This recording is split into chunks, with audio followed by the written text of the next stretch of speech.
आज प्रस्तुत है पोई साग। इसे पुई साग और मालाबार पालक के नाम से भी जाना जाता है। यह साग स्वाद में स्वादिष्ट तो लगता ही है, पर पोषण की दृष्टि से भी एकदम लाजवाब है। यह vitamin A, vitamin C, iron और कैल्शियम की मात्रा से भरपूर होता है। एक पौधे के तौर पर इसमें उच्च मात्रा में प्रोटीन होता है और यह मैग्नीशियम, फास्फोरस और पोटेशियम का भी एक उत्तम स्रोत है।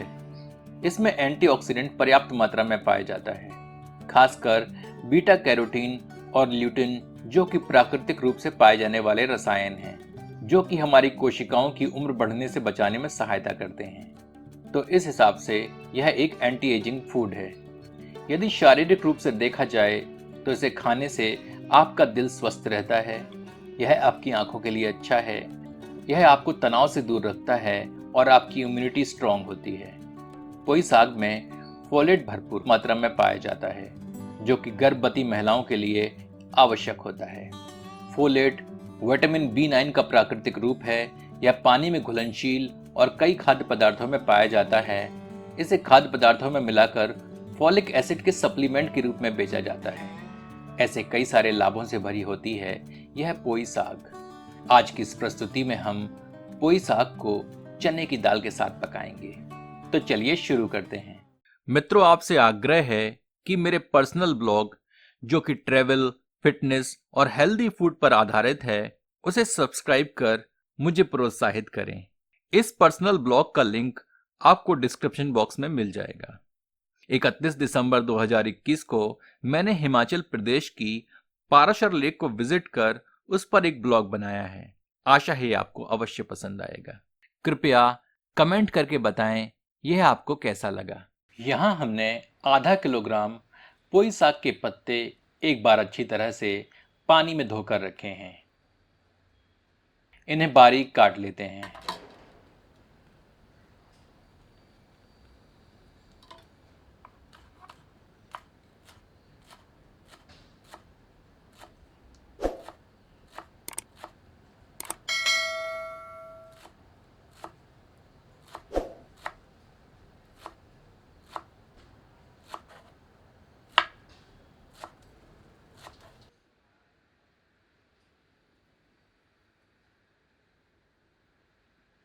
हमने आधा कप चने की दाल को रात भर पानी में भिगोकर रखा था, जिसका पानी हमने निकाल दिया है। यह एक मध्यम आकार की प्याज है। इसे बारीक काट लेते हैं।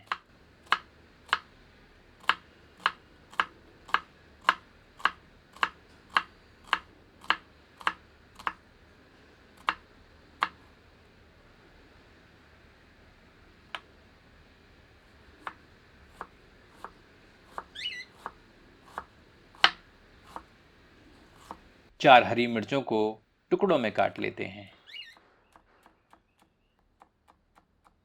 6 से 7 लहसुन की कलियों को बारीक काट लेते हैं।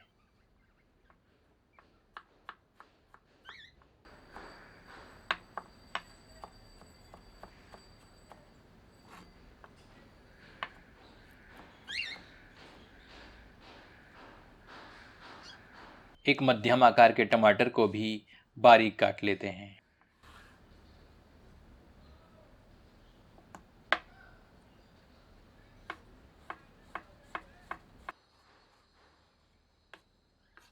अब एक बर्तन में 2 से 3 टेबलस्पून सरसों का तेल गर्म करते हैं। इसमें 1/4 टीस्पून साबुत जीरा, 2 चुटकी हींग और 2 साबुत लाल मिर्च डालकर कुछ क्षण भूनते हैं।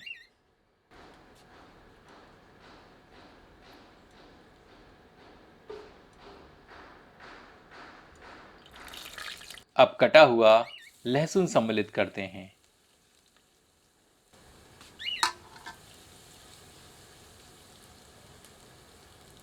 जैसे ही लहसुन सुनहरा दिखे, प्याज सम्मिलित करते हैं।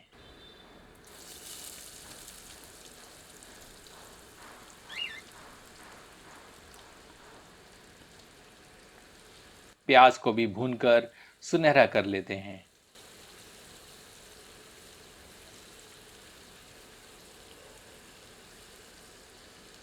इसी बीच इसमें हरी मिर्चें भी डालकर भून लेते हैं।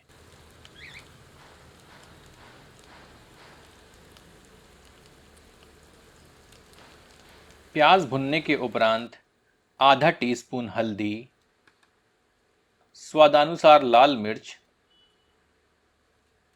स्वादानुसार नमक, 1 टीस्पून पिसा जीरा डालकर भूनते हैं। इसमें 1 टीस्पून पिसी धनिया भी डालकर भूनते हैं।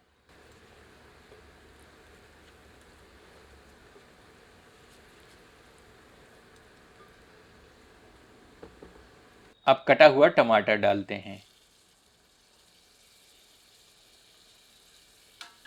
इसे अन्य सामग्री में मिलाकर 1 से 2 मिनट मध्यम आंच पर भूनते हैं।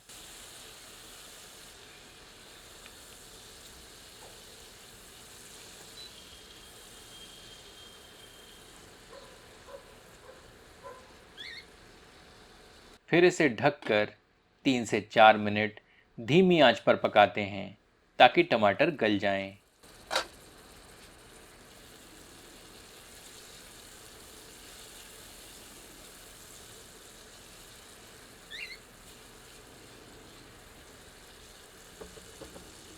अब इसमें चने की दाल सम्मिलित करते हैं। करछी चलाकर इसे अन्य सामग्री में मिला देते हैं।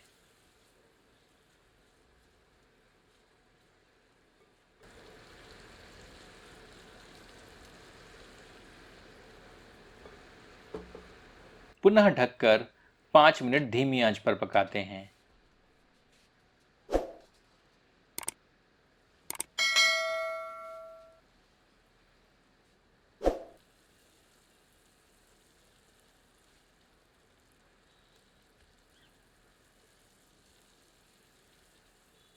दाल मसालों के साथ भुन चुकी है।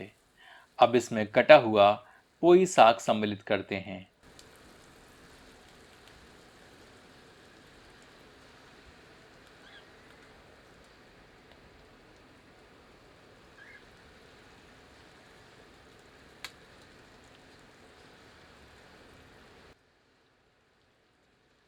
एक बार करछी चलाते हैं।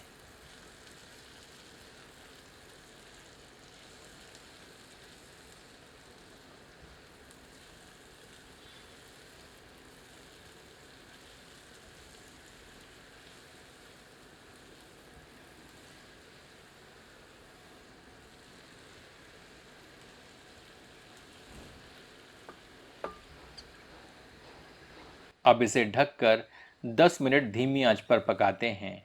ऐसा करने से चने की दाल साग द्वारा छोड़े गए रस में पकेगी। साग का पानी अब सूख चुका है, पर हमारी दाल के दाने अभी भी थोड़े सख्त हैं। तो ऐसे में इसमें आधा कप गर्म पानी सम्मिलित करते हैं।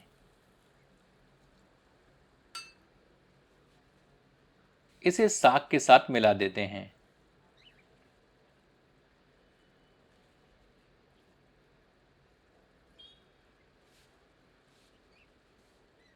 पुनः ढककर 10 मिनट धीमी आंच पर पकाते हैं। हमारी पोई साग चने की दाल के साथ पककर तैयार है। हमें यह साग थोड़ा सूखा पसंद है, तो हम तीव्र आंच पर इसका अतिरिक्त पानी सुखा रहे हैं।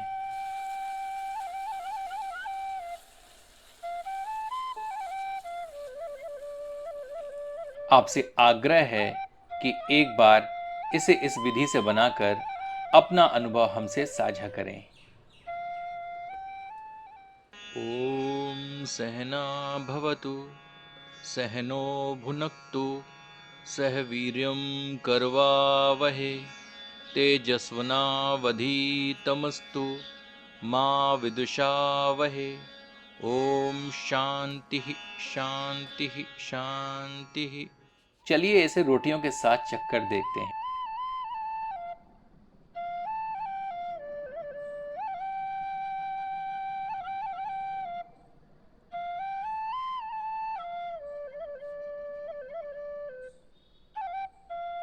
वाह, बहुत मजेदार, एकदम गांव वाला स्वाद। प्याज और हरी मिर्च के साथ तो इसका कोई जवाब ही नहीं। तो आनंद लीजिए पोई साग अपनों के साथ। यदि आपको यह प्रस्तुति पसंद आई हो तो कृपया इसे अपनों के समक्ष साझा करें। धन्यवाद।